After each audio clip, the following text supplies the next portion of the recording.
कृपया चैनल को सब्सक्राइब करें। धन्यवाद। चक्रधारी विष्णु की लीला है महान, देते हैं अपने भक्तों को खुशियों का वरदान। जय श्री हरि विष्णु।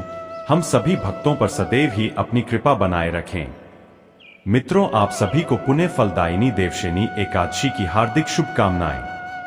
प्रभु श्री लक्ष्मी नारायण जी के चरण कमलों का ध्यान करते हुए सुनते हैं देवशयनी एकादशी की अत्यंत ही सुंदर कथा। एक समय की बात है, धर्मराज युधिष्ठिर श्री कृष्ण से कहते हैं, हे कृष्ण, हे मुरली मनोहर, आप सर्वज्ञ है, आप सर्वज्ञाता है।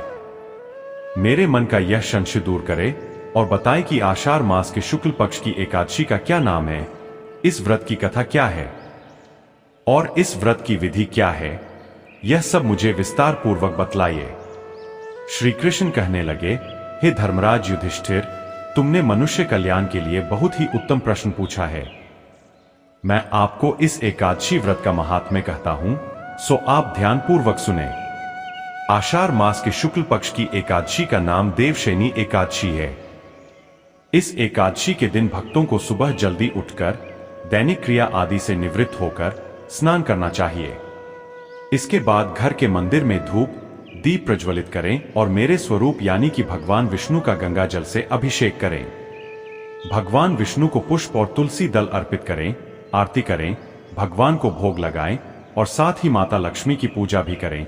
अंत में कथा का श्रवण करें और द्वादशी के दिन भूखे जीव जंतुओं को भोजन आदि का दान करें और व्रत पारण करें। हे राजन, यह थी योगिनी एकादशी व्रत की पूजा विधि।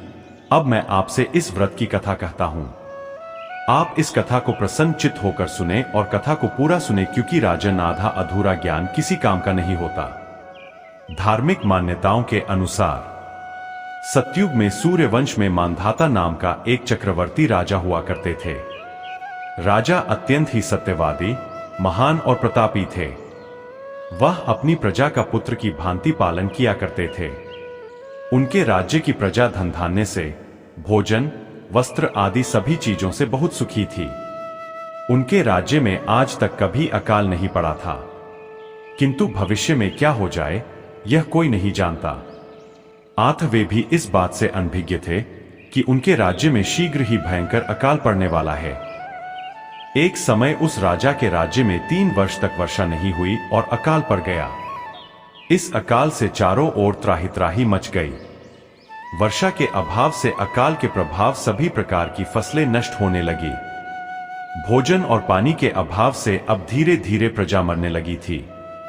साथ ही धर्म पक्ष के कार्यों जैसे यज्ञ, हवन, पिंडदान, कथाव्रत आदि में भी कमी हो गई, क्योंकि जब मनुष्य पर मुसीबत पड़ी हो तो धार्मिक कार्यों में प्राणी की रुचि नहीं रह जाती है। राजा तो इस स्थिति को लेकर पहले से ही दुखी थे।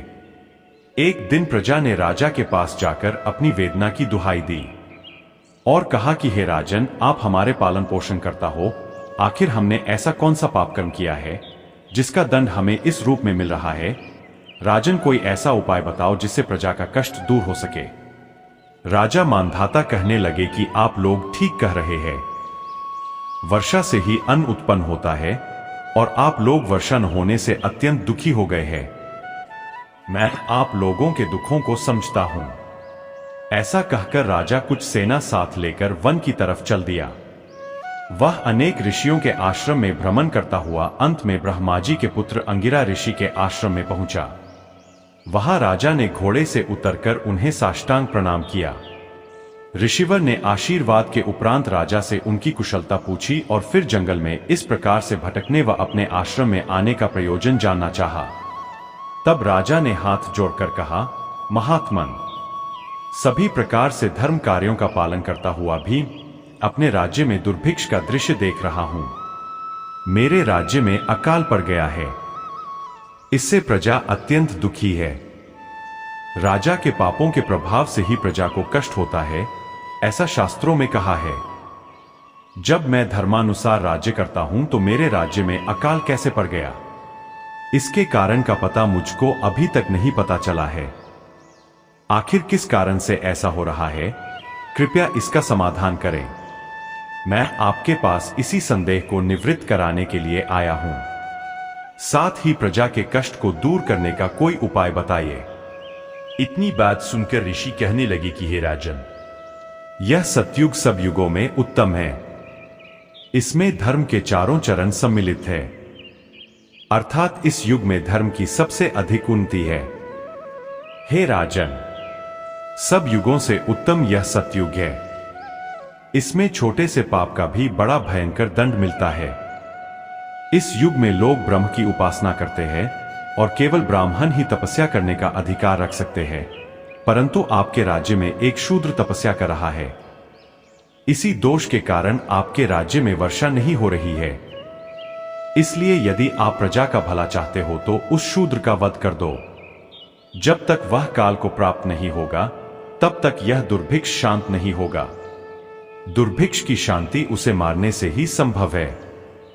किंतु राजा का हृदय एक शूद्र तपस्वी का शमन करने को तैयार नहीं हुआ। इस पर राजा कहने लगा कि महाराज, मैं उस निरपराध तपस्या करने वाले शूद्र को किस तरह मार सकता हूं? आप इस दोष से छूटने का कोई दूसरा उपाय बताइए। तब ऋषि कहने लगे कि हे राजन, यदि तुम अन्य उपाय जानना चाहते हो तो सुनो। आषाढ़ मास के शुक्ल पक्ष की देवशयनी नाम की एकादशी का विधि पूर्वक व्रत करो। व्रत के प्रभाव से तुम्हारे राज्य में वर्षा होगी और प्रजा सुख प्राप्त करेगी, क्योंकि इस एकादशी का व्रत सब सिद्धियों को देने वाला है और समस्त उपद्रवों को नाश करने वाला है। इस एकादशी का व्रत तुम प्रजा, सेवक तथा मंत्रियों सहित करो। राजा अपने राज्य की राजधानी लौट आए और चारों वर्णों सहित पद्मा एकादशी का विधि पूर्वक व्रत किया। व्रत के प्रभाव से उनके राज्य में मूसलधार वर्षा हुई और पूरा राज्य धन धान्य से परिपूर्ण हो गया। भगवान श्री कृष्ण ने कहा, हे राजन, इस देवशयनी एकादशी का व्रत और इसकी कथा के फल से जातक को 88,000 ब्राह्मणों को भोजन कराने के समान पुण्य फल मिलता है। साथ ही मां लक्ष्मी की कृपा से उनके घर में सदा ही खुशहाली आती है। इसके व्रत से धरती लोक में किए गए सभी पाप नष्ट हो जाते हैं और अंत में मोक्ष प्राप्त करके प्राणी स्वर्ग का अधिकारी बनता है। यह थी अत श्री देवशयनी एकादशी व्रत की कथा। तो बोलिए मित्रों, श्रीमन नारायण नारायण हरि हरि, श्रीमन नारायण नारायण हरि हरि।